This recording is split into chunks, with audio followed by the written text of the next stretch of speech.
মাঝে আমরা একটু মাঝে বাইরে যাব, একাকী তো বসে জান্নাত ভাবি, এখানে রেডি হচ্ছে। আল্লাহ হায়াত কতদিন রেখেছেন আল্লাহ ভালো জানেন, কিন্তু বাজার মতো বাঁচতে হলে যে বয়সটা দরকার সেই বয়সে কি অসহায়ের মতো দিন কাটাচ্ছি।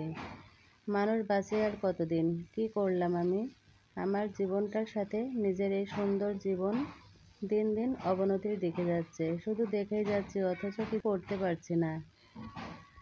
নিজের প্রতি এত নির্দয় হওয়ার বিনিময় কতটুকু অসহায়ত্ব অবশ্যই আমার প্রাপ্য। আসসালামু আলাইকুম প্রিয় ভিউয়ার্স, ওয়েলকাম জানাচ্ছি নতুন আরও একটা ভিডিওতে।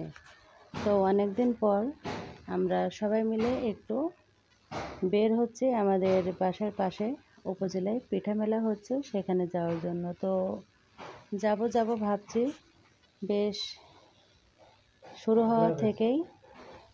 তো অবশেষে আজকে পিঠা মেলার শেষ দিন, তো আজকের দিনেই যাচ্ছি এবং আছরের পরে প্রায় সন্ধ্যা হতে চলেছে, নামাজের পরে আমরা বের হয়েছি।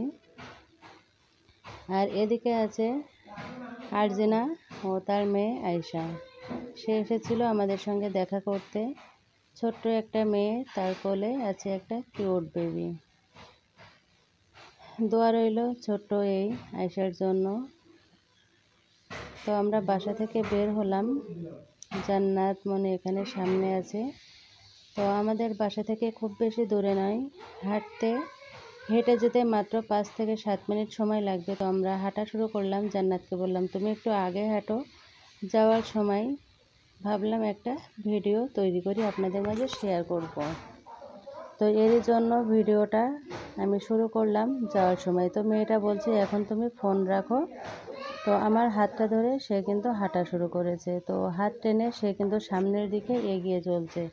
আর এদিকে আমি কিছু এখানে অল্প অল্প করে একটু ভিডিও তৈরি করে নিচ্ছি আপনাদেরকে দেখাবো বলে। অবশেষে আমরা চলে এলাম আমাদের পিঠা মেলা উৎসবে। তো এখানে আজকে শেষ দিন।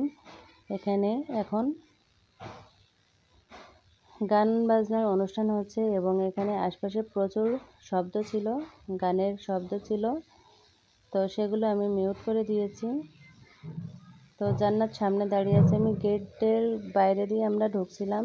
তো যখন আমি ভিতরে ঢুকবো তখন ভাবলাম গেটটার ভিতরে আমরা একটু গেটটার ভিডিওটা করে নিই। তো তার জন্যই কিন্তু গেটটার ভিডিওটা করে নিলাম।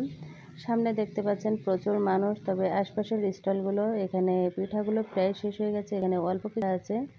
তো এসে আমার একটা ফ্রেন্ডের সাথে দেখা হয়ে গেল, সেও স্টল দিয়েছে এখানে।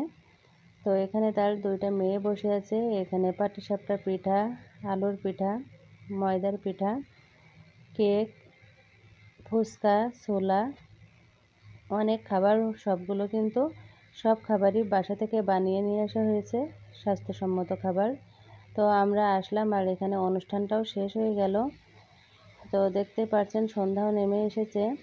তো আমরা একটু আশপাশ ঘুরে একটু পিঠা খেলাম, তবে পাটিসাপটা পিঠাটা আমরা এসে পেলাম না। তো মেয়েটা বায়না করছিল পাটিসাপটা পিঠা খাবে বলে, তো কিছুই করার নাই। তো আমি বললাম যে তুমি এখন ফুচকা খাও, ছোলা খাও, বাসায় গিয়ে তোমাকে পিঠা বানিয়ে দেবো। তো যাওয়ার সময় পাটিসাপটা পিঠা তৈরি করব, তার জন্য এখানে সন্দেশ নিয়ে নেব। আর পাটিসাপটার পিঠার ভিতরে একটু সন্দেশ দিলে অনেক মজা লাগে। তো চলে এলাম মিষ্টির দোকানে। মিষ্টির দোকান থেকে এখান থেকে সন্দেশ নিয়ে নেব। আর এখানে দেখতে পাচ্ছেন রসমালাই আছে। তো রসমালাই নেব না, শুধুমাত্র ক্ষীর সন্দেশ নেব ক্ষীরসার ভিতরে দেওয়ার জন্য। তো নেওয়া হয়ে গেছে, এখন আমরা বাসায় চলে যাব। তো বাসায় চলে যাচ্ছি এখন। আমরা কিন্তু চলে এসেছি আমার বাসার সামনেই কিন্তু। আর এখানে দেখুন বাসায় আসার পরে মেয়েকে পাটিসাপটা পিঠা বানিয়ে দিলাম।